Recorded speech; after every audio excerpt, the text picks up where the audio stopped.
I want to discuss integers, which are positive and negative numbers. There are two rules for addition, and I'm showing the plus sign with it so that you realize sometimes we have a subtraction problem going on, and sometimes we have an addition problem, and we'll also have multiplication and division. But right now we are only dealing with an addition problem. So the rules are, if the signs are alike, add the numbers and keep the sign. So here's an example of a problem. I have -4 plus a -3 equals a -7. Because we're adding, and the 4 is negative and the 3 is negative, both of those numbers have the same sign. They are both negative numbers. So all we're told to do is add those numbers together and keep the sign. So they were both negative. So 4 plus 3 is 7, and because they were both negative, they both that negative sign goes to the answer. If you will think about positive and negative numbers as being money you have if it's a positive number, and money you owe if it's a negative number. So in this case, I owed somebody $4. I owed another somebody $3. So I totally owe $7. Now, sometimes we'll have a case where we have a positive number being added to a negative or a negative number being added to a positive. So here is the second rule. If the signs are different, find the difference. When you hear that, that means to subtract. If I tell you to find the sum, I'm telling you to add numbers. If I'm telling you to find the product, I'm telling you to multiply. If I'm telling you to find the quotient, I'm telling you to divide.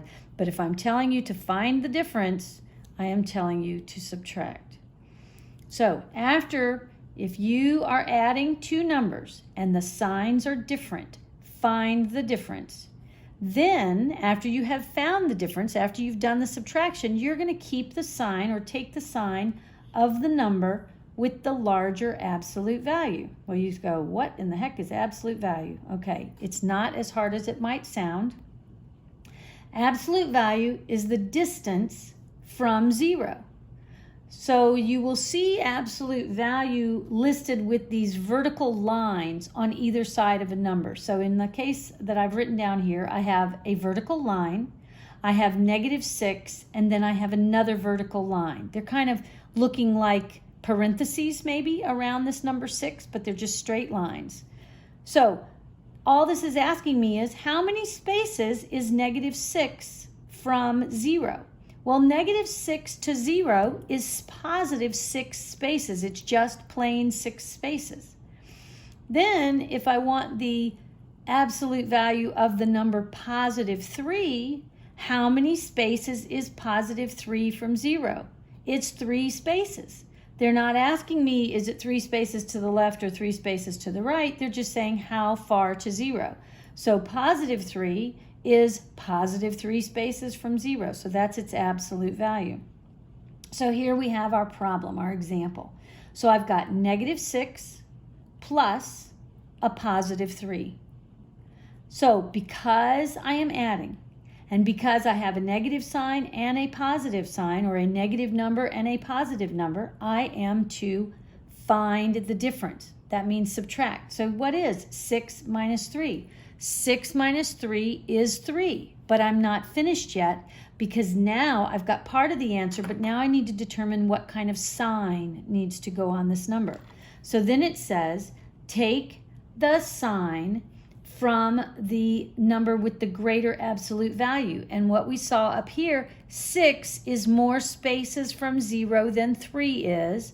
So my -6 has the greater absolute value. So my answer, which started out to be 3, needs to now have the sign of negative in front of it. And if we go back to this and we think about money that we have and we don't have, I owe somebody $6. That's what this -6 is telling me. But I also have $3 of my own money. So can I pay the person their $6. I can't pay it all, but I can pay some. And when I give my $3 to this person where I owe them $6, I have not completed my debt. I still owe them $3. So that is why the answer becomes a -3.